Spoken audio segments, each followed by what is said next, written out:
Hi everyone, Dr. Nicole LaPera, the holistic psychologist here. As always, thank you for tuning in. So this week, I did a post on the isolation period of healing and it resonated a lot. So I'm following up with a video about the isolation period of healing. Some of you might know this or have heard it referenced as the dark night of the soul. First, we're going to talk about what it is, and then we're going to talk about what to do. So first and foremost, what is it? I'm going to use my own example, my own descent, if you will, into the dark night of the soul as an example through all of this. So what it is quite literally when our soul is screaming out after what for many of us is a lifetime of living in a conditioned way, detached, disconnected from the authentic being that we are. So what this looked like for me was a couple years ago when I started to suffer physical symptoms. I would faint, I was having headaches all the time, I had no energy, I just didn't feel great at all in my body. Emotionally, I was very highly reactive. Anxiety that I was used to my whole life was starting to spike again. And in terms of my soul, I just felt dull and hopeless and quite honestly disenchanted with life in a lot of ways. What I came to realize when this started to happen, I came to realize that this was all happening because I was so out of alignment. I was out of alignment in the way that I was living in terms of the lifestyle choices that I was making. I was out of alignment in terms of the work that I was doing. I was out of alignment in terms of my emotional world. I wasn't acknowledging it at all. I wasn't showing up as an authentic me or really even as a version of me at all. I was so disconnected from myself and my relationships. So all of that misalignment resulted in all of those symptoms that I was having. It almost became hard to function for me in that time. So I went into what I would joke and call hermit mode. I didn't want to be around people. I didn't want to be in external environments. And I'm someone who's always been a very social person.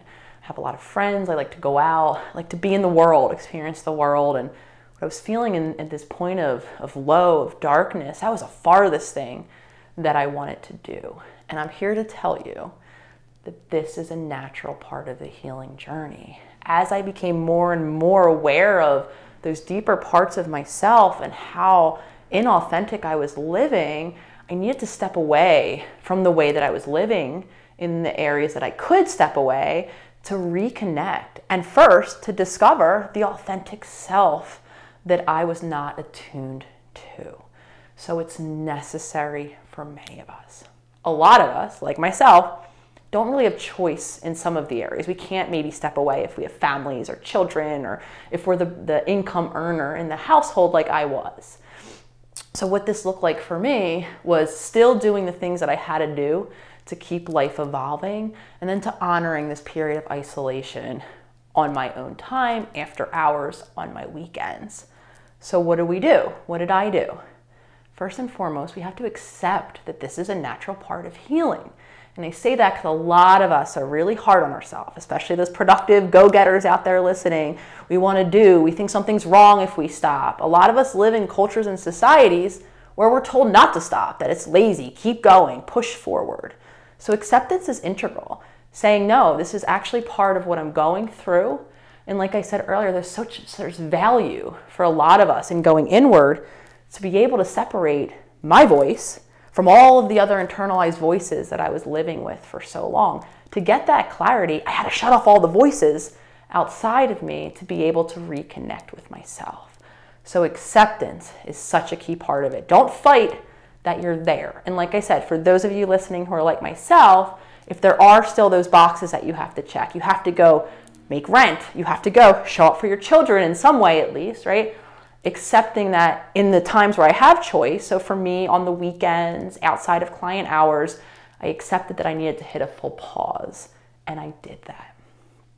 That leads me into surrender. Surrendering means letting it be, because when I stopped, and a lot of you might have this experience, my inner voice was screaming at me not to stop. Why are you stopping? You have a million things to do. You have to go. A lot of the reasons why I was showing up in my relationships were because I was afraid of stopping. What if I don't show up and caretake or provide or help these people around me? Will I lose these relationships? So what I was surrendering to is the actual stop and grounding myself in that place of pause. Meaning if I'm sitting on my couch and I'm thinking about all the places I should be, I might as well just be all of those places. So moving my attention and giving myself that permission to actually reap the benefits of stopping was a really big part of the healing place. So surrendering. Surrender also means we become more and more aware, for some of us, of the relationships that we've been keeping, with two, really simplified, of course, two trajectories that could happen. I go inward, I just don't have the energy to give to my relationships.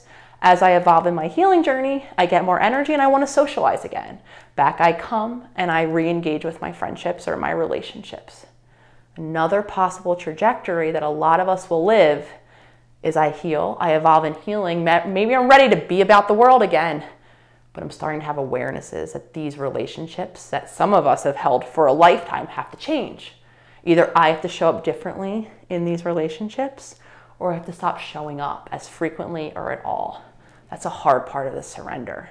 For me, evolving my relationships and ending many more of my relationships was an incredibly difficult process of surrender, meaning I had to honor my own grief. I had to honor what it was like for me to step away from these relationships, to mourn and grieve the loss of them, and to become a new person. And then there was loneliness to some extent, and I know a lot of you from your comments are feeling similarly.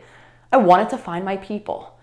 So it takes time and patience. So when we're surrendering, a lot of us are surrendering to a new reality in terms of our relationships once we exit this isolation period.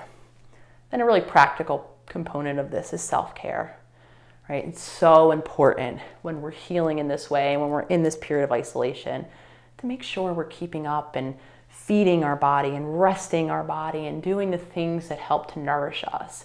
There's a lot of energetic release that happens in this time. For some of us, it's age-old emotions, puts our bodies through the ringer. So we have to make sure that we're sleeping well, we're eating well, we're doing breath work, we're meditating, we're taking the walk, we're being in nature, we're getting sun. We're just doing those simple acts of self-care to nourish our bodies and nourish our emotions that are coming up and out for many of us during this period. So I hope you find this helpful. This is a journey. There's no set marker of when this ends. I got a lot of questions on, well, when am I done with this period? You know, it depends on the person. It depends on the depth of healing that we're diving into. It's necessary, like I said, so accepting it, surrendering it to what it is, surrendering to what it means about our future, and making sure we're caring for ourselves. Keeping those small daily promises will get us through this period, however long it takes. I hope you guys found this helpful. If you did and you haven't subscribed already, that would be awesome if you hit subscribe.